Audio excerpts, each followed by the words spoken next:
दोस्तों जैसे कि आपको पता होगा, हमने 42 दिन में मारुति ऑल्टो से पूरा इंडिया का ट्रैवल किया है। कितना हमारा खर्चा आया, कहाँ हमने स्टे किया, कैसे हमने प्लान किया, वो सब कुछ आपको इस वीडियो में मिलेगा। मैं 42 दिन की अपनी पूरी इंडिया टूर की जर्नी इस वीडियो में शेयर करना चाहता हूँ, तो वीडियो को प्लीज़ पूरा देखें, स्किप ना करें। हमने 42 दिन इस छोटी सी गाड़ी के साथ कैसे सफ़र किया, कैसे हम इसमें रहे, कैसे हम सुबह से शाम तक ड्राइविंग करते थे, कैसे हमने अपना मन लगाया, वो सब कुछ आपको इस वीडियो में मिलेगा। इस वीडियो में डे 1 से लेकर डे 42 तक का मैंने छोटा छोटा शॉर्ट रील को इस वीडियो में कन्वर्ट किया है। तो अगर आप चैनल पर नए हो तो एक सब्सक्राइब करिएगा, और वीडियो आपको पसंद आए तो प्लीज़ वीडियो को पूरा देखिएगा। अभी हमारे पास इंडिया में 12 रिकॉर्ड्स हैं। इसी छोटी सी गाड़ी से हमने 42 दिन में इंडिया का ट्रैवल किया। कहाँ हमने क्या खाया, कहाँ हमने स्टे किया, कहाँ से कहाँ ट्रैवल किया, कहाँ की रोड कंडीशन कैसी है, वो सब कुछ आपको इस वीडियो में मिलने वाला है। तो प्लीज़ वीडियो को लाइक करें और एक कमेंट मुझे जरूर करें कि वीडियो आपको कैसी लगी। तो बहुत लोग ऐसे हैं जो इंडिया का टूर करना चाह रहे हैं, बड़ी गाड़ी से, छोटी गाड़ी से। इस गाड़ी से इंडिया का ट्रैवल करने का मतलब है आप किसी भी गाड़ी से इंडिया का टूर कर सकते हैं।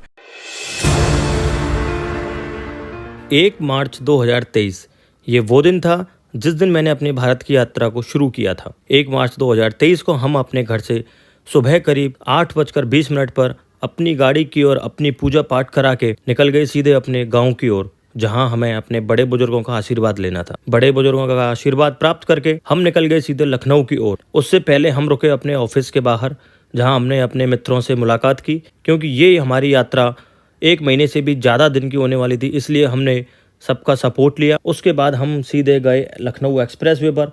लखनऊ एक्सप्रेसवे पर हमने अपनी भारत यात्रा का पहला लंच किया। उसके बाद सीधे शाम को करीब 5:30 बजे हम पहुंचे लखनऊ, जहां हम सबसे पहले पहुंचे लखनऊ के क्लॉक टावर पे। वहां हमने कुछ फोटोज ली, मस्ती की, जूस पिया। उसके बाद हम निकल गए सीधे Gomti river front. Gomti river front घूमने के बाद हम पहुंचे अपने सीधे होटल। इस तरीके से हमने अपनी भारत यात्रा का पहला पड़ाव पूरा कर लिया था। सुबह हमें फिर निकलना था बिहार की राजधानी। मेरी भारत यात्रा का दूसरा दिन, इस दिन हमें जाना था बिहार की राजधानी पटना। सुबह होटल से पूजा पाठ करके 8 बजे करीब हम अपने होटल से निकल चुके थे। रास्ते में हमने चाय नाश्ता का ब्रेकफास्ट किया लगभग 9 बजे। उसके बाद हमने सीधे पूर्वांचल एक्सप्रेसवे होते हुए निकल पड़े पटना की ओर। रास्ते में हमने एक जगह रुक के लंच भी किया। उसके बाद शाम को करीब 5 बजे हम पहुंच गए पटना। इस दिन हमारे पास घूमने के लिए कोई जगह नहीं थी, इसलिए हमने अपना रास्ता आगे तय करने की सोचा और निकल पड़े सीधे बेगूसराय की ओर, क्योंकि हमें अपने अगले पड़ाव गैंगटॉक में एक दिन एक्स्ट्रा रुकना था। और नेशनल हाईवे के किनारे एक होटल में स्टे किया, वहीं पर रात का डिनर किया, क्योंकि सुबह हमें उसी हाईवे से निकलना था। सुबह की प्लानिंग को लेकर हम बड़ा कंफ्यूज थे, क्योंकि अगले दिन का रास्ता बड़ा ही लंबा होने वाला था। हमारा एक स्टे पूर्णिया में था, जिसको कैंसिल करके हमने अपना स्टे का प्लान किया सीधे गैंगटॉक में। और कुछ ना सोचते हुए रात का खाना खाया और वीडियो एडिटिंग करके हम सो गए।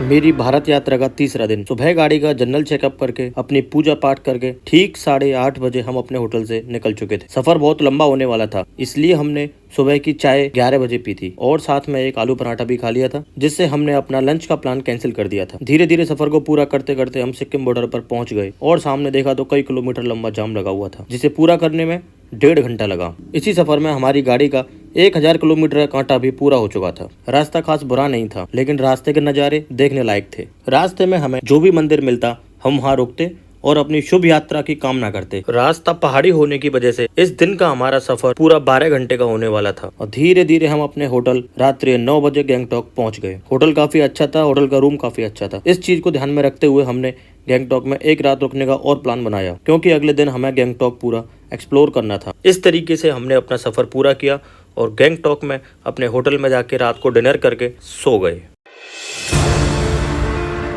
मेरी भारत यात्रा का चौथा दिन, सुबह की शुरुआत अच्छी करते हुए और होटल की अच्छी सुविधाओं को देखते हुए हमने अपनी गाड़ी साफ़ की। उसके बाद कुछ कपड़े साफ़ किए और तैयार होकर 11 बजे करीब नाश्ता के लिए निकल गए। गैंगटॉक को सिक्किम का स्वर्ग भी कहा जाता है, इसलिए इस स्वर्ग में घूमने के लिए हम निकल पड़े। हम सबसे पहले जाते हैं हनुमान टॉक। हिमालय से लंका तक संजीवनी पर्वत के साथ उड़ान भरते समय हनुमान आराम करने के लिए इसी स्थान पर आए थे। उसके बाद हम जाते हैं गणेश टॉक। कहा जाता है कि यहाँ आने वाले पर्यटक जब इस मंदिर में पूजा करने आते हैं तो यहाँ से दिखने वाले गैंगटॉक शहर के खूबसूरत नज़ारों में भी खो जाते हैं। उसके बाद हम जाते हैं ताशी व्यू पॉइंट। इस जगह से आप बर्फ से ढके पहाड़ों के खूबसूरत नज़ारे देख सकते हैं। उसके बाद हम जाते हैं गैंगटॉक की मशहूर रोप वे पे, जहां से आपको पूरे गैंगटॉक का नज़ारा देखने को मिलेगा। हमारी राम प्यारी ने भी पूरे दिन आराम किया क्योंकि अगले दिन उसे फिर बहुत लंबा चलना था। अपने होटल गए और अपनी वीडियो अपलोड करके सो गए। मेरी भारत यात्रा का 5वां दिन। ठीक हर दिन की तरह इस दिन भी हम अपने होटल से सुबह जल्दी उठकर 7:15 पर निकल गए थे और गुवाहाटी का रास्ता तय किया। इस दिन का हमारा सफर भी लगभग 12.5 घंटे का होने वाला था। लगभग 11:15 बजे हमने एक रेस्टोरेंट पर रुक के चाय नाश्ता किया और दोपहर का लंच भी वहीं कर लिया। उसके बाद हम सीधे जयगांव की ओर निकल पड़े, जो कि भूटान बॉर्डर पर था। भूटान जाने के लिए आधार कार्ड वैलिड नहीं है, इसलिए मैं अपना पासपोर्ट लेके भूटान भी गया। 10 मिनट भूटान के अंदर रहा, उसके बाद फिर पुनः इंडिया आके अपनी यात्रा पे आगे के लिए प्रस्थान किया। भूटान से बाहर आकर हमने लोकल की होली का भी मजा लिया, जो कि एक अलग ही रूप में हो रही थी। उसके बाद हमने सीधे गुवाहाटी की ओर प्रस्थान किया। गुवाहाटी की ओर जाते हुए हमें जगह जगह पुलिस चेक पोस्ट पर रोका जाता था। वहाँ हमारा जुनून देख के, जज्बा देख के हमारा रेस्पेक्ट किया जाता और हमें आगे के लिए ग्रीन सिग्नल दिया जाता। इस तरीके से हमने इस दिन का सफर भी पूरा किया और रात्रि गुवाहाटी में जाके स्टे लिया। मेरी भारत यात्रा का 6वां दिन। हर रोज की तरह हम इस दिन भी सुबह जल्दी उठकर नहाए और 10 बजे करीब कामाख्या मंदिर की ओर चल पड़े। इस दिन हमारी राम प्यारी ने 2000 किलोमीटर का कांटा भी पूरा कर लिया था। हम असम पहली बार आए थे, इसलिए हमारा कामाख्या देवी का दर्शन करना बहुत जरूरी था। 11 बजे करीब मंदिर में जाके दर्शन की पर्ची ली, जिसमें दर्शन का टाइम शाम का 4:45 का था, जबकि हमने सुबह से बस एक चाय ही पी थी। अब हम बड़ा कंफ्यूज थे, दर्शन बाहर से करें या मंदिर में अंदर जाके देवी के दर्शन करें, क्योंकि अगले दिन हमें ईटानगर की ओर चलना था, जो रास्ता बहुत लंबा होने वाला था। लेकिन हमने दर्शन करने का फैसला लिया। लाइन में इंतजार करते करते हमें शाम के 6:30 बज गए थे, तब जाकर हमारे दर्शन संपन्न हुए। इसके बाद हमने बाहर आकर खाना खाया और ईटानगर का कुछ रास्ता तय करने की सोचा। पूरा रास्ता सिंगल रोड वाला था और जंगल से भरा हुआ था। इसी दौरान हमने रात्रि 1 बजे करीब काजीरंगा के जंगल में रुकने की सोचा और ढूंढते ढूंढते 1 बजे करीब हम अपने होटल पहुंचे, जो काजीरंगा में स्थित था। मेरी भारत यात्रा का 7वां दिन। हर रोज की तरह सुबह जल्दी उठकर सबसे पहले हमने अपनी गाड़ी को साफ किया। उसके बाद हमने बच्चों के साथ कुछ होली के पल बिताए, क्योंकि इस दिन होली थी, और अपना तिरंगा झंडा लहराते हुए कुछ सेल्फी ली। उसके बाद सब्जी पूड़ी का नाश्ता करके सीधे निकल पड़े ईटानगर की ओर, जो राजधानी थी अरुणाचल प्रदेश की। रास्ते में ईटानगर से पहले एक गाँव में होली का आनंद लिया और वहाँ हमारा फाटा डालकर सम्मान भी किया गया। काजीरंगा के जंगलों से गुजरते हुए हमें बीच में हाथी दिखाई दिए। हमने अपनी गाड़ी को रोका और उनके पास जाकर हाथी की सवारी का भी आनंद लिया। जगह जगह पर ट्रैफिक पुलिस द्वारा हमारी गाड़ी रोकी जाती और हमारे पेपर ना चेक करके हमारा जुनून चेक किया जाता और हमारे इस कारनामे से प्रभावित होते थे। शाम को ठीक 5 बजे हम ईटानगर के बॉर्डर पर पहुंच चुके थे, जहां हमने अपना ILP चेक कराया और अंदर जाने की परमिशन ली। हम दाल रोटी खा कर थक चुके थे, इसलिए हमने कुछ फास्ट फूड खाने की सोचा और अपनी भारत यात्रा का पहला बर्गर हमने ईटानगर में खाया। मेरी भारत यात्रा का 8वां दिन। इस दिन हमको जाना था ईटानगर से नागालैंड की राजधानी कोहिमा। रास्ता बहुत लंबा होने वाला था, लगभग 11 घंटे का रास्ता था, इसलिए हमने दीमापुर में रात काटने का फैसला किया और निकल पड़े दीमापुर की ओर। 9:30 बजे करीब हम होटल से चेकआउट करके सबसे पहले ईटा फोर्ट घूमने गए। ईटा फोर्ट घूमने के बाद रास्ते में होली के नज़ारे देखते हुए हम निकल पड़े सीधे दीमापुर की ओर। दीमापुर में रात काटने का हमारा एक और रीजन था, हमें दीमापुर की लोकल मार्केट एक्सप्लोर करनी थी, क्योंकि हमने बस यूट्यूब पर देखा था और आज तक सुना ही था कि दीमापुर की लोकल मार्केट बहुत अलग और अजीब है। मैंने पहला ऐसा मार्केट देखा जहां खाने में इंसान छोड़ के बाकी सब चीज बिक रही थी। मार्केट में मात्र 5 मिनट काटने के बाद मुझे बाहर आना पड़ा। ऐसा मार्केट मैंने अपने जीवन में आज तक नहीं देखा।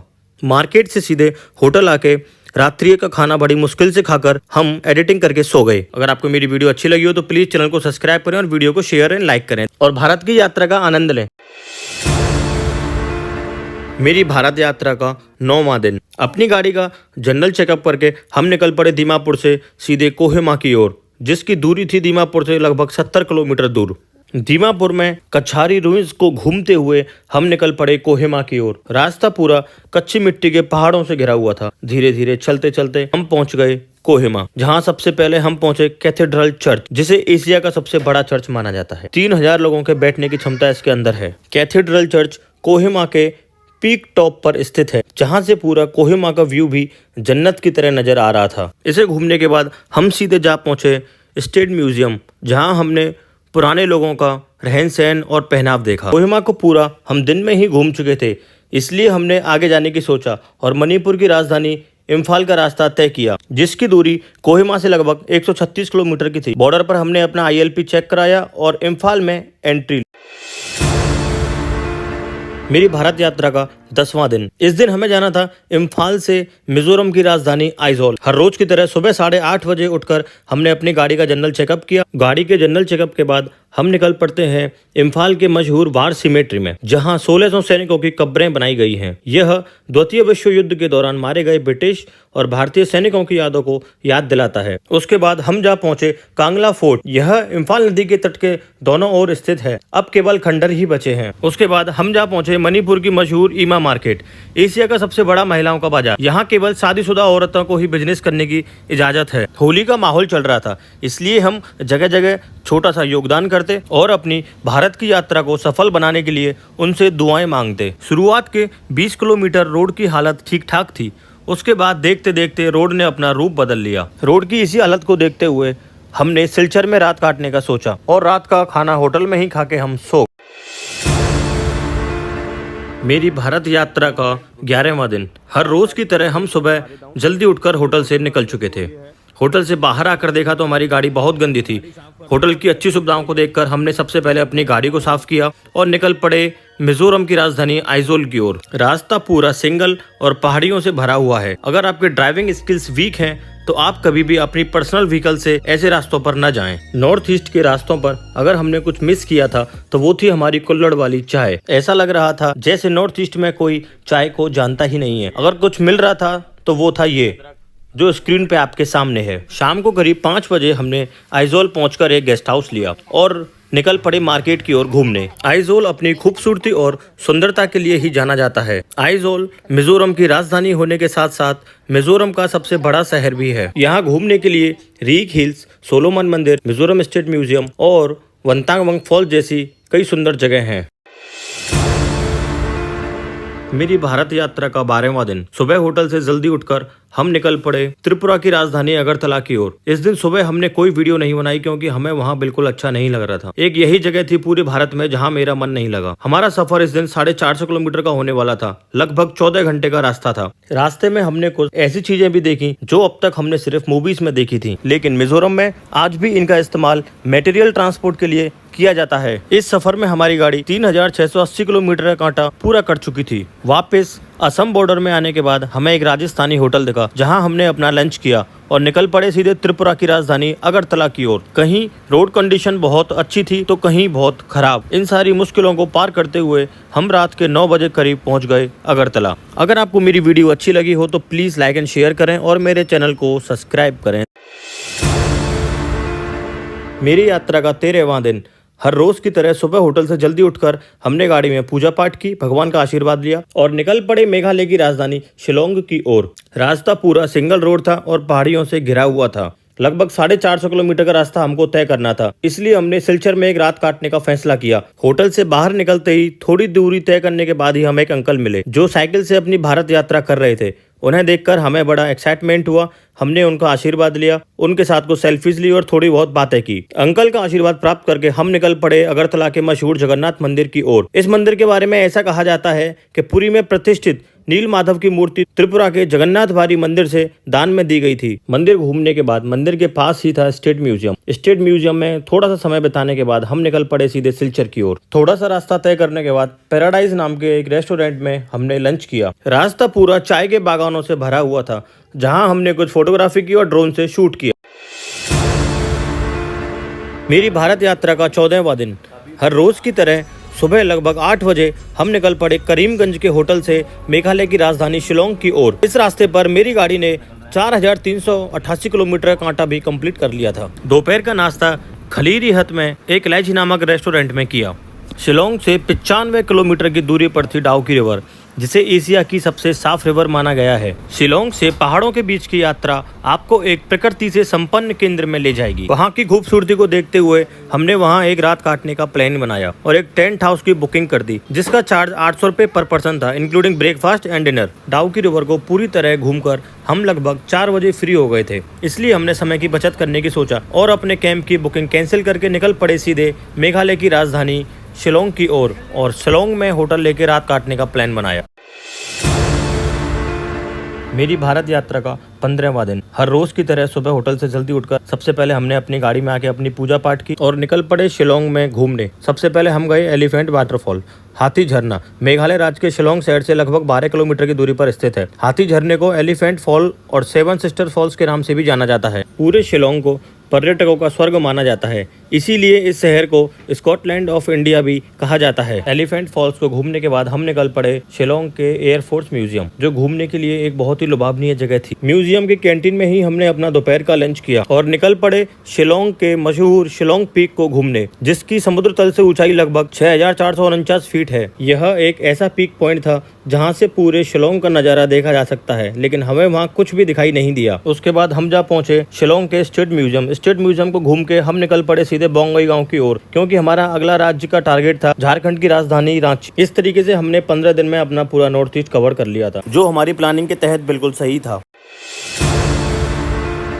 मेरी भारत यात्रा का 16वां दिन। इस दिन हमारे पास घूमने के लिए कुछ खास नहीं था। हमारा रास्ता बहुत लंबा होने वाला था। हमें जाना था बोंगई गांव से झारखंड की राजधानी रांची की ओर। रास्ता पूरा लगभग 21 घंटे का होने वाला था, इसलिए हमने रास्ते में एक रात काटने का सोचा और पूर्णिया में एक रात काटने का प्लान बनाया। इस सफर के दौरान हमारी गाड़ी 4992 किलोमीटर का कांटा भी पूरा कर चुकी थी। हमारी गाड़ी काफी गंदी हो चुकी थी। हमें अपने इंडिया टूर के बजट को भी सेव करके चलना था, इसलिए हमने इस तरीके से अपनी गाड़ी साफ करने का इंतजाम ढूंढ लिया और अपनी गाड़ी साफ करके निकल पड़े पूर्णिया की ओर। अधिकतर रास्ता सिंगल रोड था, इसलिए हमने मस्ती करते हुए अपने रास्ते को एंजॉय किया। अंधेरा होते होते हमें कुछ ऐसा दिखाई दिया जिसे देखकर हम शॉक्ड हुए। हमें एक अपने मथुरा का ट्रक दिखाई दिया। 15 दिन बाद हमें अपने यहाँ का कुछ दिखाई दिया, वो भी एक ट्रक, जिसे देखकर हम बड़े खुश हुए। हमने ट्रक वाले भैया को थम्स अप किया और निकल पड़े आगे के रास्ते पर। मेरी भारत यात्रा का 17वां दिन। सुबह होटल से 8 बजे करीब उठकर हमने अपनी गाड़ी का जनरल चेकअप किया और अपनी पूजा पाठ करके निकल पड़े झारखंड की राजधानी रांची की ओर। एक रात पहले हमारा रुकने का प्लान पूर्णिया में था, लेकिन हम समय से जल्दी पहुंच गए थे, इसलिए हमने पूर्णिया का स्टे कैंसिल करके भागलपुर में रात काटने का प्लान बनाया। भागलपुर से रांची का रास्ता लगभग 11 घंटे का होने वाला था। इस सफर में हमारी गाड़ी 5532 किलोमीटर का कांटा पूरा कर चुकी थी। रांची पहुंचने से पहले हमें घूमने के लिए एक लेक दिखाई दी, टोप चांची लेक। वहाँ करीब 1 घंटे घूमकर और अपने देश का झंडा लहराकर हमने पंचमुखी हनुमान जी के दर्शन करके उनका आशीर्वाद प्राप्त किया और निकल पड़े सीधे रांची की ओर। लेट नाइट हम रांची पहुंचकर सबसे पहले पहुंचे महेंद्र सिंह धोनी के घर वारस हिमालय, जहां पहुंचकर हमें पता चला कि महेंद्र सिंह धोनी जी अपने घर पर नहीं हैं। वो अपने मैच की प्रैक्टिस के लिए कहीं बाहर गए हुए थे, इसलिए हम वहां से दुखी होकर सीधे निकल पड़े अपने होटल की ओर। मेरी भारत यात्रा का 18वां दिन। सुबह लगभग 7 बजे करीब झारखंड की राजधानी रांची से हम निकल पड़े वेस्ट बंगाल की राजधानी कोलकाता की ओर। मेरी भारत यात्रा का एक झारखंडी ऐसा स्टेट होने वाला था जहां पहुंचने में हमें पूरे 3 दिन लगे। होटल से निकलकर हम सबसे पहले जा पहुंचे झारखंड की सबसे लोकप्रिय झील रांची लेक। रांची पहाड़ी पर स्थित एक खूबसूरत और प्राकृतिक सुंदरता से परिपूर्ण झील है। रांची शहर के बीच में स्थित इस झील में आप बोटिंग और अन्य वाटर स्पोर्ट्स का भी आनंद ले सकते हैं। रांची लेक घूमने के बाद हम निकल पड़े सीधे जगन्नाथ मंदिर की ओर। रांची का जगन्नाथ मंदिर पूरी तरह ही रथ यात्रा के लिए प्रसिद्ध है। मंदिर घूमने के बाद हमने मंदिर के बाहर आकर दोपहर का लंच किया और निकल पड़े सीधे कोलकाता की ओर। रास्ता पूरा नेशनल हाईवे का था और रोड कंडीशन काफी अच्छी थी। इस सफर में हमारी गाड़ी 6000 किलोमीटर का कांटा भी पूरा कर चुकी थी। कोलकाता में घुसते ही हमें एक बहुत लंबे जाम का सामना करना पड़ा और हमारा एक चालान भी हो गया। हमें सबसे ज्यादा बुरा कोलकाता में ही लगा। हर आदमी हमें ऐसे घूर रहा था जैसे हम इंडिया टूर पर नहीं किसी का मर्डर करके भाग रहे हों। मेरी भारत यात्रा का 19वां दिन। सुबह लगभग होटल से 7:30 बजे करीब उठकर हम निकल पड़े सीधे उड़ीसा की राजधानी भुवनेश्वर की ओर। सुबह होटल से निकलकर हम सबसे पहले दक्षिणेश्वर मंदिर पहुंचे। इस सफर में हमारी गाड़ी ने 6460 किलोमीटर का कांटा भी पूरा कर लिया था। मंदिर हुगली नदी के किनारे बसा हुआ है, बहुत ही सुंदर मंदिर है। इसके बाद हम कोलकाता में कहीं नहीं घूमे। सुबह का चाय नाश्ता करके निकल पड़े सीधे उड़ीसा की राजधानी भुवनेश्वर की ओर, क्योंकि हमारा मूड एक दिन पहले पूरा खराब हो चुका था। रास्ते में हमने गाड़ी की सर्विस की सोचा और बालासोर में एक मारुति की एजेंसी दिखी और हमने सर्विस करवा ही ली, जिसमें हमें लगभग 5 घंटे लग गए और वहाँ जो हमें प्यार मिला वो देखने लायक था। मेरी भारत यात्रा का 20वां दिन। सुबह होटल से 8 बजे चेकआउट करके हम निकल पड़े सीधे लिंगराज टेम्पल की ओर। वहाँ भोलेनाथ के आशीर्वाद के बाद हम निकल गए म्यूजियम के लिए। उस दिन सोमवार था तो म्यूजियम भी हमको बंद मिला। उसके बाद सीधे निकल पड़े भुवनेश्वर की मशहूर केव खंडगिरी और उदयगिरी के लिए। वहाँ हमने एक गाइड लेकर खंडगिरी और उदयगिरी गुफाओं के बारे में जानकारी ली। दोनों ही गुफाएं आमने सामने बनी हुई हैं। उसके बाद हम निकल पड़े सीधे धौलागिरी की ओर, जो भुवनेश्वर से लगभग 8 किलोमीटर की दूरी पर स्थित है। वहाँ शांति स्तूपा घूमकर हम निकल पड़े सीधे कोणार्क मंदिर की ओर। हम उड़ीसा पहली बार आए थे, इसलिए हमें जगन्नाथ मंदिर भी घूमना था। जगन्नाथ मंदिर जाने से पहले हमें अचानक याद आया कोणार्क टेम्पल। कोणार्क मंदिर घूमने के बाद हम निकल पड़े सीधे जगन्नाथपुरी। होटल से फ्रेश होकर हम निकल पड़े सीधे जगन्नाथ मंदिर की ओर। जगन्नाथ मंदिर में अंदर जाकर पता चला कि आज हमारे दर्शन नहीं हो सकते, इसलिए हमने सुबह दर्शन का प्लान बनाया और निकल पड़े सीधे समुद्र के किनारे मस्ती करने। हमें वहाँ के मंदिर भी पसंद आ रहे थे और वहाँ के लोग भी। मेरी भारत यात्रा का 21वां दिन। अपने होटल से सुबह 5 बजे उठकर हमने होटल के बाहर से एक ऑटो लिया और निकल पड़े सीधे जगन्नाथ मंदिर की ओर। मंदिर में मोबाइल कैमरा कुछ भी अलाउड नहीं था, इसलिए हम अपने मोबाइल और कैमरा होटल में ही छोड़कर गए थे। हम मंदिर से वापस 8 बजे सीधे होटल आ गए थे और चेकआउट करके सीधे रवाना हुए अपने अगले पड़ाव रायपुर की ओर, जो राजधानी है छत्तीसगढ़ की। इस दिन हमारे पास सिर्फ गाड़ी चलाने के अलावा और कोई दूसरा ऑप्शन नहीं था, क्योंकि इस दिन की जर्नी हमारी लगभग 600 किलोमीटर की होने वाली थी, जो अब तक का सबसे लंबा सफर था, जिसे पूरा करने में लगभग 12 घंटे लगने वाले थे। पुरी की न्यू मरीन ड्राइव बेहद खूबसूरत जगहों में से एक है। हम सुबह न्यू मरीन ड्राइव को घूमते हुए निकल पड़े सीधे रायपुर की ओर। इस सफर में हमारी गाड़ी ने अपना 7067 किलोमीटर का कांटा भी पूरा कर लिया था। मेरे इंडिया टूर की पूरी वीडियोस आप मेरे चैनल पर जाकर देख सकते हैं। मेरी भारत यात्रा का 22वां दिन। सुबह होटल से लगभग 8 बजे करीब उठकर हम निकल पड़े रायपुर के मशहूर बंजारी माता मंदिर, जो एक अद्भुत ही कहानी वाला मंदिर था। एक यही मंदिर ऐसा है जिसकी शिला दिन ब दिन खुद बड़ी हो रही है। माता रानी के दर्शन के बाद हम निकल पड़े बूढ़ा तालाब स्वामी विवेकानंद सरोवर की ओर। सरोवर को घूम के हम निकल गए सीधे तेलंगाना की राजधानी हैदराबाद की ओर। रास्ता करीब 800 किलोमीटर का होने वाला था, इसलिए हमने नागपुर में एक रात काटने का फैसला किया और निकल पड़े सीधे नागपुर की ओर।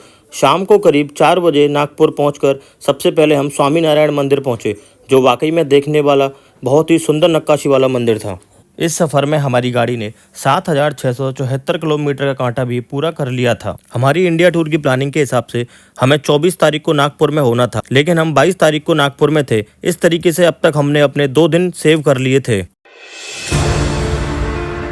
मेरी भारत यात्रा का 23वां दिन। सुबह होटल से लगभग 7 बजे करीब उठकर अपनी गाड़ी साफ करके और पूजा पाठ करके हम निकल पड़े तेलंगाना की राजधानी हैदराबाद की ओर। इस दिन का सफ़र लगभग 9 घंटे का होने वाला था। होटल से कुछ ही दूरी तय करने के बाद हमें रास्ते में कुछ लोग मिले, जिन्हें मिलकर हमें अच्छा लगा और हमारे साथ कुछ फ़ोटोज़ भी लिए। इस सफ़र में हमारी गाड़ी ने 7981 किलोमीटर का कांटा भी पूरा कर लिया था। अपने सफ़र का आनंद लेते हुए हम करीब शाम को 5 बजे पहुंच गए तेलंगाना की राजधानी हैदराबाद में। हम सबसे पहले हैदराबाद की मशहूर हुसैन सागर लेक पहुंचे और वहां पहुंचकर हमने वोटिंग की और कुछ तस्वीरें क्लिक की। पास ही में हमने एक होटल बुक किया और थोड़ी देर आराम किया। फिर होटल से 7 बजे करीब हम चार मीनार के लिए रवाना हुए और घर के लिए कुछ खरीदारी की और वापस होटल में आ गए। खाना इस दिन हम बाहर ही मार्केट के एक रेस्टोरेंट में खाकर आ गए थे और होटल रूम में आके सो गए, क्योंकि सुबह हमें जल्दी उठकर आंध्र प्रदेश की राजधानी अमरावती जाना था। मेरी भारत यात्रा का 24वां दिन। सुबह होटल से 8 बजे उठकर हम आंध्र प्रदेश की राजधानी अमरावती की ओर निकल पड़े। इस दिन का सफर हमारा लगभग 6 घंटे का होने वाला था, इसलिए हमने अपने प्लान में चेंज किया और आगे का रास्ता तय करने का प्लान बनाया। अब हमें इस दिन 2 राज्य पूरे करने थे। रोड साइड एक रेस्टोरेंट में सुबह की पेट पूजा की और निकल पड़े आगे की ओर। दोपहर को लगभग 12 बजे करीब हम जा पहुंचे अमरावती और वहां कृष्णा नदी के किनारे ध्यान बुद्धा को घूमकर हम निकल पड़े अमरालिंगेश्वर स्वामी मंदिर की ओर, जो पास में ही स्थित था। भारत में एकमात्र यही मंदिर ऐसा है जिसमें 15 फीट ऊंचे संगमरमर के शिवलिंग स्थापित हैं। मंदिर जाके पता चला कि मंदिर शाम को 4 बजे खुलेगा। हमारे पास समय की बहुत कमी थी, इसलिए हमने बाहर से ही दर्शन किए और निकल गए सीधे तमिलनाडु की राजधानी चेन्नई की ओर। इस सफर में हमारी गाड़ी ने 8506 किलोमीटर का कांटा पूरा कर लिया था। रात को लगभग 11 बजे करीब हम चेन्नई पहुंचे और होटल लेकर आराम किया। मेरी भारत यात्रा का 25वां दिन। सुबह होटल से निकलकर हम सबसे पहले श्री अष्टलक्ष्मी मैया के मंदिर जा पहुंचे, जो समुद्र के बिल्कुल किनारे था। इसके बाद हम एक चर्च भी घूमने गए और रास्ते में साउथ की जनता के बहुत सारे थम्सअप भी लिए। इस दिन भी हमारा रास्ता बहुत लंबा होने वाला था। पहले हम पहुंचे पुडुचेरी। हमारी भारत यात्रा का यह पहला केंद्र शासित प्रदेश था। यह जितना छोटा है देखने में उतना ही खूबसूरत भी है। यहाँ पर हमारा एक रात का रुकना था, जो हमने कैंसिल करके रात रामेश्वर में रुकने का प्रोग्राम बनाया। हम साउथ में पहली बार आए थे, तो हमने सोचा क्यों ना रामेश्वर ज्योतिर्लिंग के दर्शन भी किए जाएं। रास्ते में जहाँ तक हमारी नजर जाती वहाँ बस नमक की खेती ही दिखाई पड़ती। पुडुचेरी के बीच अपनी खूबसूरती के लिए ही जाने जाते हैं। पुडुचेरी में बीचेस को घूमकर और लोकल मार्केट घूमकर हम निकल पड़े रामेश्वर की ओर। रात में करीब 10 बजे हम पहुंचे रामेश्वर और जोमेटो से खाना मंगवाकर खाकर सो गए। इस दिन का सफर भी हमारा लंबा और बहुत ही अच्छा रहा। मेरी भारत यात्रा का 26वां दिन। सुबह होटल से 6 बजे उठकर हम निकल पड़े रामेश्वर मंदिर दर्शन करने के लिए। होटल की सुविधाओं को देखकर हमने अपने कपड़े धो लिए थे और बेड पर ही सुखा दिए थे। दर्शन करके सीधे अपने होटल आकर 10 बजे करीब हम निकल पड़े धनुषकोडी की ओर, जहां से श्रीलंका की दूरी मात्र 17 किलोमीटर की है। मेरी पूरी भारत यात्रा की और मेरे जीवन की अब तक की सबसे सुंदर जगह यही थी, जहाँ एक तरफ बे ऑफ बंगाल और एक तरफ अरेबियन सी। अगर मैं सफाई की बात करूं तो पूरे इंडिया में आपको ऐसा समुद्र कहीं भी देखने को नहीं मिलेगा। इंडिया का एकमात्र यही रोड ऐसा है जो समुद्र के बीचों बीच होकर गुजरता है। यहाँ घूम के और मस्ती करके और अपना परिचय देके हम निकल पड़े सीधे कन्याकुमारी की ओर। भारत के दक्षिणी छोर पर बसा कन्याकुमारी हमेशा से ही टूरिज्म की फेवरेट जगह रही है। कन्याकुमारी में स्थित गांधी मंडपम में राष्ट्रपिता महात्मा गांधी की चिता की राख रखी हुई है। कन्याकुमारी में घूमने के लिए और भी बहुत सुंदर सुंदर जगह हैं। यहाँ अपनी पेट पूजा करके हम निकल पड़े सीधे केरला की राजधानी तिरुवनंतपुरम की ओर। मेरी भारत यात्रा का 27वां दिन। सुबह होटल से लगभग 8 बजे करीब उठकर हम निकल पड़े अपने अगले पड़ाव की ओर। इस दिन हमको तिरुवनंतपुरम से कर्नाटक की राजधानी बेंगलुरु का रास्ता तय करना था, जो लगभग 14 घंटे का होने वाला था। होटल से निकल के सबसे पहले हम जा पहुंचे तिरुवनंतपुरम के मशहूर पद्मनाभ स्वामी मंदिर की ओर। पद्मनाभ स्वामी मंदिर भारत के सबसे अमीर हिंदू मंदिरों में से एक है, जो भगवान विष्णु को समर्पित है। इस मंदिर के जब 6 दरवाजों को खोला गया था, उस समय करीब 1,32,000 करोड़ का खजाना भारत सरकार को प्राप्त हुआ था। वहीं अब तक इस मंदिर के 7वें दरवाजे को खोला नहीं गया है। कहा जाता है कि ये दरवाजा शापित है और इसे एक खास मंत्र के द्वारा ही खोला जा सकता है। उसके बाद हम निकल पड़े शहर के मशहूर पझावगंडी गणपति मंदिर की ओर। भगवान गणेश के दर्शन करके हम निकल पड़े सीधे बेंगलुरु की ओर। रास्ते में फ्रूट शेक पीकर अपना ब्रेकफास्ट किया। रात को करीब 11:30 बजे के आसपास हाईवे पर ही होटल लिया और सो गए। खाना हमने हाईवे साइड ही खा लिया था। इस दिन का सफर भी हमारा बहुत लंबा था, जो हमने जीपीएस के बताए समय पर ही पूरा कर लिया था। इस सफर पर हमारी गाड़ी ने 10,351 किलोमीटर का कांटा भी पूरा कर लिया था।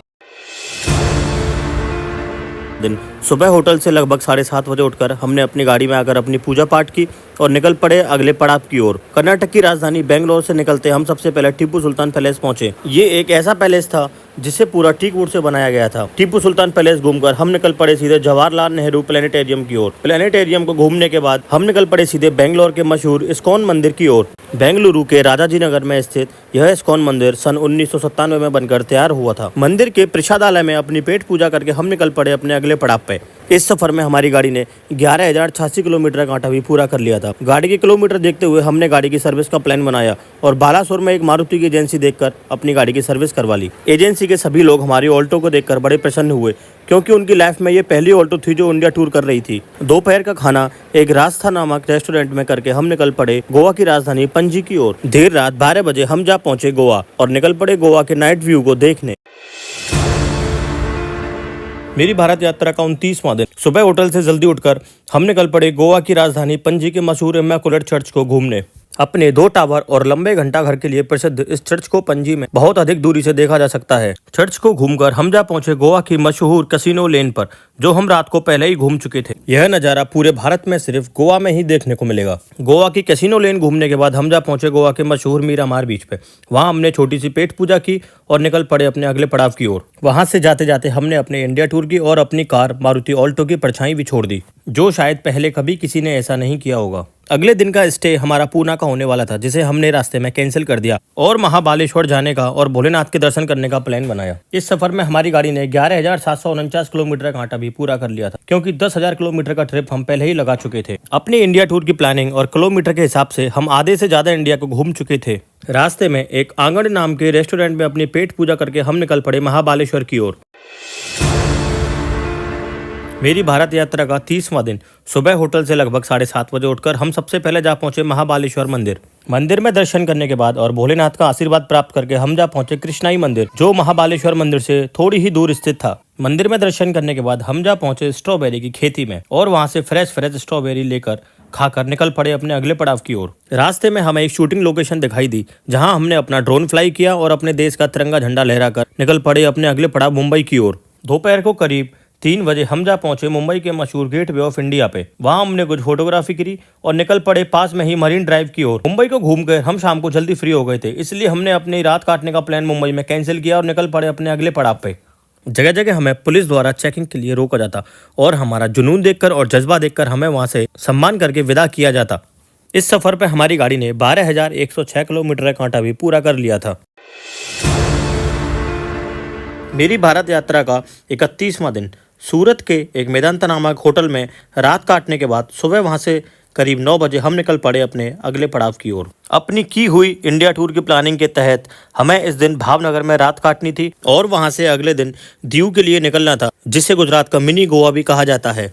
अपनी राम प्यारी को चलाते चलाते हम इतना थक चुके थे कि हमने एक जूस की दुकान देखी और थोड़ा आराम करने का प्लान किया। वहां हमने अपने मोबाइल में थोड़ी सर्चिंग की तो हमें पता चला कि भारत सरकार ने दमन एंड दीव को अलग अलग राज्य घोषित कर दिया है और इनकी राजधानी दमन है, जिसको हम मुंबई से आते टाइम रास्ते में ही छोड़ आए थे। ये मेरी भारत यात्रा की सबसे पहली और सबसे बड़ी गलती थी, क्योंकि अब मुझे अपना रास्ता दमन के लिए तय करना था। अपनी भारत यात्रा को लेकर मुझे भारत में एक नया रिकॉर्ड बनाना था, इसलिए मैं कोई भी राज्य छोड़ना नहीं चाहता था। इस सफर में हमारी गाड़ी ने 12,697 किलोमीटर का कांटा भी पूरा कर लिया था और रात्रि लगभग 11 बजे हम जा पहुंचे दमन। मेरी भारत यात्रा का 32वां दिन सुबह दमन में होटल से जल्दी उठकर हम सबसे पहले जा पहुंचे दमन की मशहूर मीरासोल लेक को घूमने। इसके अंदर रेस्टोरेंट, रिजॉर्ट, बोटिंग और तो और बुलेट ट्रेन का आनंद भी ले सकते हैं। यह स्टेट जितना छोटा था उतना ही खूबसूरत भी था। सबसे ज्यादा हमने समय यहीं बिताया। सच कहूँ तो यहाँ से जाने का मन ही नहीं किया। बुलेट ट्रेन में सफर करने के बाद हम जा पहुंचे देविका बीच को घूमकर और अपने देश का तिरंगा झंडा लहराकर वहां अपना परिचय दिया और निकल पड़े सीधे दमन के मशहूर लाइट हाउस की ओर। वहीं बीच साइड एक खूबसूरत रेस्टोरेंट में अपने दोपहर का लंच किया और निकल पड़े अपने अगले पड़ाव की ओर। गुजरात बॉर्डर पर हमारी गाड़ी को फिर से चेकिंग के लिए रोका गया और हमारा जुनून और जज्बा देखकर फिर से हमें सम्मान के साथ विदा किया गया। हमारी कार इंडिया टूर पर थी, इसलिए हम चाहते थे कि हम अपनी कार को साफ सुथरा रखें, इसलिए एक ट्रक के ढाबे पर पानी की सुविधा देखी और अपनी कार को वॉश कर लिया। शाम को लगभग 6:15 बजे हम जा पहुंचे गुजरात की राजधानी गांधीनगर। मेरी भारत यात्रा का 33वां दिन सुबह होटल से चेकआउट करके हम निकल पड़े सबसे पहले महात्मा मंदिर की ओर, जो लगभग 150 करोड़ रुपए की लागत से बनकर तैयार हुआ। इसके अंदर एक बार में 10,000 लोगों के बैठने की सीटिंग का इंतजाम किया गया है। इस दिन हमारा सफर गांधीनगर से मध्य प्रदेश की राजधानी भोपाल का होने वाला था, जो लगभग 600 किलोमीटर का था, जिसको पूरा करने में हमें लगभग 12 घंटे का समय लगने वाला था। रास्ते में अचानक हमारा प्लान चेंज हुआ और हमने अपनी गाड़ी उज्जैन की तरफ मोड़ दी और महाकाल के दर्शन का प्लान बनाया। हमारे पास समय की थोड़ी कमी थी, इसलिए हमने अपने मोबाइल से ही शीघ्र दर्शन की ऑनलाइन बुकिंग कर दी थी। दर्शन करने के बाद हम निकल पड़े सीधे भोपाल की ओर। इस सफर में हमारी गाड़ी ने 13,831 किलोमीटर का कांटा भी पूरा कर लिया था। वृंदावन बिहारी लाल की जय। और देर रात्रि भोपाल पहुंचकर हाईवे के साइड ही एक होटल लिया और अपनी रात काटी। मेरी भारत यात्रा का 34वां दिन होटल से सुबह जल्दी उठकर हम निकल पड़े अपने अगले पड़ाव राजस्थान की राजधानी जयपुर की ओर।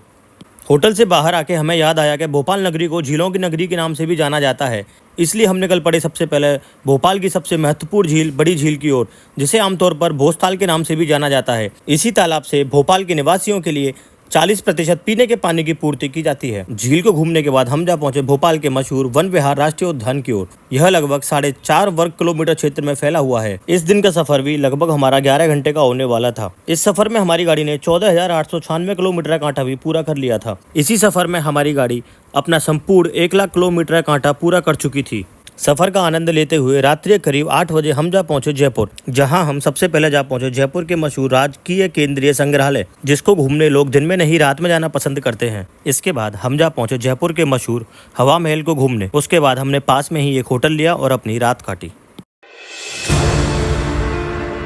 मेरी भारत यात्रा का 35वां दिन। सुबह होटल से लगभग 8 बजे उठकर हम निकल पड़े अपने भारत की राजधानी दिल्ली की ओर। इस दिन का सफर हमारा मात्र 5 घंटे का होने वाला था। दिल्ली में हमारा एक रात का स्टे भी था, जिसको हमने कैंसिल करके अपनी रात चंडीगढ़ में काटने का प्लान बनाया। सुबह होटल से निकलकर सबसे पहले हम जा पहुंचे जयपुर के मशहूर जल महल के लिए, जहां हमने कबूतरों से कुछ गुटरगू की और निकल पड़े अपने अगले पड़ाव की ओर, क्योंकि बाकी जयपुर को हम रात में ही घूम चुके थे। दोपहर करीब 2:30 बजे हम जा पहुंचे दिल्ली के मशहूर इंडिया गेट पे, जहां हमारे लिए एक छोटा सा सरप्राइज होने वाला था। मम्मी और भैया हमें वहाँ सरप्राइज देने पहुंचे। उसके बाद हमने भी बड़े भैया के घर पे जाकर अपने फैमिली मेंबर्स को सरप्राइज दे दिया। वहाँ अपना भोजन करके निकल पड़े सीधे चंडीगढ़ के लिए। ये सफर भी हमारा 5 घंटे का होने वाला था। चंडीगढ़ पहुंचने से पहले हमें द ग्रेट खली का ढाबा देखा और वहाँ हमने अपनी गाड़ी का केक काट के सेलिब्रेशन करने का प्लान बनाया, क्योंकि हमारी गाड़ी अपना 1 लाख किलोमीटर कंप्लीट कर चुकी थी। और ढाबे से निकलते निकलते ग्रेट खली जी का आशीर्वाद लेके हम निकल पड़े सीधे चंडीगढ़ के लिए। मेरी भारत यात्रा का 36वां दिन। सुबह होटल से जल्दी उठकर अपनी गाड़ी में पूजा पाठ करके हम निकल पड़े अपने अगले पड़ाव की ओर, जम्मू कश्मीर। चंडीगढ़ तक हमारी गाड़ी ने 15,714 किलोमीटर पूरे कर लिए थे। इस दिन हमारे 2 राज्य पूर्ण हो गए थे, एक हरियाणा और एक पंजाब। चंडीगढ़ से निकल के हम सबसे पहले जा पहुंचे चंडीगढ़ की मशहूर सुखना लेक। सुखना लेक पर थोड़ा समय बिताकर हम जा पहुंचे रॉक गार्डन, जो देखने में बेहद खूबसूरत था। रॉक गार्डन घूमने के बाद हम जा पहुंचे चंडीगढ़ के मशहूर रोज गार्डन। इस गार्डन की सबसे मुख्य बात यह है कि इसके अंदर 1600 से भी ज्यादा गुलाब के फूलों की किस्में हैं। रोज गार्डन के क्षेत्रफल की बात करें तो यह 30 एकड़ के दायरे में फैला हुआ है। सुबह होटल से जल्दी निकलने का बस एक ही नुकसान था कि रास्ते में हमें गाड़ी चलाते में नींद आ रही थी और हमने गाड़ी रोक के अपना फेस वॉश किया और एक चाय बनवाई। शाम को लगभग 7 बजे करीब हम जा पहुंचे जम्मू कश्मीर। समय को देखते हुए हमने आगे का रास्ता तय करने का सोचा और निकल पड़े श्रीनगर की ओर। थोड़ा ही आगे जाके पता चला श्रीनगर का रास्ता सुबह 6 बजे खुलेगा, इसलिए हमने जम्मू के मशहूर रघुनाथ मंदिर के दर्शन किए और पास में ही एक होटल लेकर सो गए। मेरी भारत यात्रा का 37वां दिन। जम्मू में रात काटने के बाद होटल से लगभग सुबह 4:30 बजे हम निकल पड़े अपने अगले पड़ाव लेह लद्दाख की ओर। मेरी पूरी भारत यात्रा का सबसे खतरनाक रास्ता यही होने वाला था, इसलिए हमने अपने प्लान में लेह लद्दाख को सबसे लास्ट में रखा था। इस सफर में हमारी गाड़ी ने 16,123 किलोमीटर कांटा भी पूरा कर लिया था। रास्ते में पंजाबी वैष्णो ढाबा नाम के एक रेस्टोरेंट पे हमने अपनी पेट पूजा की और रेस्टोरेंट वाले भैया को थोड़ा अपना परिचय दिया, जो हमारी स्टोरी सुनकर बड़े खुश हुए। सफर के सुंदर नज़ारों का आनंद लेते हुए हम सबसे पहले जा पहुंचे श्रीनगर की मशहूर डल झील में, जो देखने में बेहद खूबसूरत थी। जहां थोड़ा समय व्यतीत करके और शिकारा का आनंद लेके और अपनी पेट पूजा करके हम निकल पड़े अपने अगले पड़ाव लेह लद्दाख की ओर। रास्ता पूरा पहाड़ियों से भरा हुआ था, इसलिए रात्रि 8 बजे तक हम सोनमर्ग तक ही पहुंचे थे। जहां पहुंचकर हमें पता चला कि लेह का रास्ता अभी बंद है, सुबह 4 बजे खुलेगा, इसलिए हमने सोनमर्ग में ही रोड साइड एक होटल लिया और अपनी रात गुजारी। मेरी भारत यात्रा का 38वां दिन। अपने होटल से सुबह 4 बजे उठकर हम निकल पड़े लेह लद्दाख की ओर। चेक पोस्ट पर जाके पता चला कि लेह लद्दाख का रास्ता 1 वे किया हुआ है। आज के दिन ओनली ऊपर से वाहन नीचे आ रहे थे, नीचे से ऊपर जाने की परमिशन हमें नहीं थी, इसलिए हमने चेक पोस्ट पर थोड़ी देर दिन निकलने का इंतजार किया। सुबह का टेम्परेचर -5 डिग्री सेल्सियस था। गाड़ी के हॉट एसी ने भी काम करना बंद कर दिया था। एक यही जगह ऐसी थी पूरे भारत यात्रा में जहां हमें अपना कंबल यूज करने की जरूरत पड़ी और अपनी गाड़ी की डिग्गी में से अपना कंबल निकालकर अपने शरीर को थोड़ा आराम दिया। दोबारा सोनमर्ग में वापस आकर हमने इंटर माउंटेन नामक एक होटल लिया और अपनी रात काटने का फैसला किया। होटल में जाकर पहले हमने अपनी नींद पूरी की और दिन में निकल पड़े सोनमर्ग की सैर करने। देखने के लिहाज से सोनमर्ग वाकई में किसी जन्नत से कम नहीं था। हम सोनमर्ग पहली बार आए थे, इसलिए शायद किस्मत ने हमें यहाँ घूमने का मौका दे दिया। फुल वीडियो आप मेरे YouTube channel A to Z दी व्रज पर जाकर एक्सप्लोर कर सकते हैं। मेरी भारत यात्रा का 39वां दिन। सुबह होटल से लगभग 5:30 बजे उठकर हम निकल पड़े अपने अगले पड़ाव लेह लद्दाख की ओर। होटल रूम से बाहर आकर देखा तो हमारी गाड़ी बर्फ की एक चादर से ढकी हुई थी। चेक पोस्ट पर पहुंचने पर पता चला कि गाड़ियों की लंबी कतार लगी हुई थी। वहां से लगभग 1 घंटे में हमारी गाड़ी पास हुई। उसके बाद गाड़ियां ऐसे भाग रही थी जैसे मानो जेल से कैदी भाग रहे हों। रास्ता जितना खतरनाक था, गाड़ी चलाने में उतना ही मजा आ रहा था। शाम को करीब 5 बजे हम जा पहुंचे लेह लद्दाख। हम सबसे पहले जा पहुंचे शांति स्तूपा, जहां से पूरे लेह लद्दाख को देखा जा सकता है। यहाँ के -11 डिग्री सेल्सियस टेम्परेचर ने और तेज ठंडी हवाओं ने हमारा हुलिया खराब कर दिया था। लेह लद्दाख में अपना रात्रि स्टे कैंसिल करके हमने कारगिल में स्टे करने का प्लान बनाया, क्योंकि अगर इस रात हम लेह लद्दाख में रुकते तो अगले दिन भी हमें लेह लद्दाख में रुकना पड़ता, क्योंकि अगले दिन का ट्रैफिक नीचे से ऊपर आने का था। और अपनी राम प्यारी को अग्नि परीक्षा से गुजारते हुए निकल पड़े सीधे कारगिल की ओर। बखूबी हमारी राम प्यारी ने अपनी परीक्षा पास की और 12 बजे करीब हमें पहुंचा दिया कारगिल। मेरी भारत यात्रा का 40वां दिन।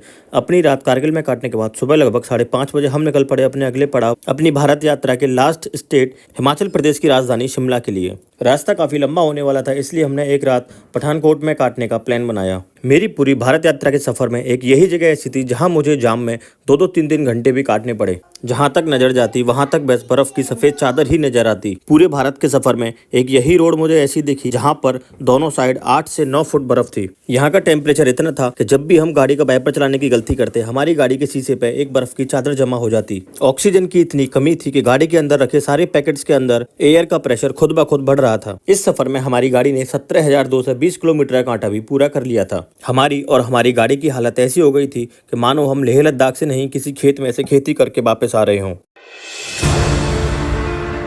मेरी भारत यात्रा का 41वां दिन। सुबह पठानकोट में होटल से जल्दी निकलकर हम निकल पड़े अपने अगले पड़ाव हिमाचल प्रदेश की राजधानी शिमला के लिए। इस सफर में हमारी गाड़ी ने 17,565 किलोमीटर का कांटा पूरा कर लिया था, जो हमारे अनुमानित किलोमीटर से ज्यादा था। गाड़ी की कंडीशन को देखते हुए सबसे पहले हमने अपनी गाड़ी को वॉश कराने का फैसला लिया। रात्रि करीब 8 बजे हम जब पहुंचे शिमला, जहाँ हम सबसे पहले माल रोड को घूमा, उसके बाद सीधे पहुंचे शिमला के मशहूर क्लॉक टावर पे। शिमला में मेरे भारत यात्रा की अंतिम रात होने वाली थी, क्योंकि अगली रात का स्टे हमने कैंसिल करके अपने घर पर रात काटने का प्लान बनाया। अपनी भारत यात्रा के प्लान के अनुसार इस दिन हम अपने 10 दिन सेव कर चुके थे। मुझे खुद यकीन नहीं हो रहा था कि मैं भारत में एक रिकॉर्ड बनाने जा रहा हूँ। मेरी प्लानिंग के अनुसार मुझे 20 अप्रैल को शिमला में होना था, लेकिन मैं 10 अप्रैल को शिमला पहुंच गया था। शिमला में काटी हुई पूरी रात मैं बस यही सोचता रहा कि छोटी सी गाड़ी से आखिरकार मैंने कैसे कर दिखाया। अगर आप ये चीज चेक करना चाहते हैं तो यूट्यूब पे या गूगल पे आप सर्च करिएगा youngest man to complete India tour या फिर इंडिया टूर बाई ऑल्टो। सबसे ऊपर मेरी ही गाड़ी आती है। मेरी भारत यात्रा का 42वां दिन। सुबह होटल से चेकआउट करके हम निकल पड़े अपनी भारत यात्रा के अंतिम पड़ाव और उत्तराखंड की राजधानी देहरादून के लिए। इस दिन का सफर लगभग 6 घंटे का होने वाला था। घर जाने के लिए हम इतने एक्साइटेड थे कि हमने अपना देहरादून का स्टे कैंसिल कर दिया और रास्ते में अपने देश का झंडा लहराकर 42 दिन में पूरे भारत का भ्रमण करके एक इंडिया के लिए रिकॉर्ड घोषित कर दिया, क्योंकि ये पहले इंडिया में बाई कार किसी ने नहीं किया, वो भी भारत की सबसे छोटी कार मारुति ऑल्टो से। देहरादून में सबसे पहले हम जा पहुंचे टपकेश्वर महादेव, जहां भोलेनाथ का आशीर्वाद लेके हम निकल पड़े गंगा स्नान के लिए। सकुशल गंगा मैया का स्नान करके हम निकल पड़े अपने घर के लिए, जहां से हमने अपनी भारत की यात्रा शुरू की थी। पूरे 42 दिन बाद मैं अपने घर जाने वाला था, इसलिए मेरा देहरादून में कहीं भी घूमने का मन नहीं किया। घर पहुंचते ही पता चला मेरे लिए एक सरप्राइज रखा गया था, जिसे देखकर मैं खुद शॉक्ड था। मेरे साथ वो सब कुछ हो रहा था जो मैंने अपनी जिंदगी में कभी सोचा नहीं था।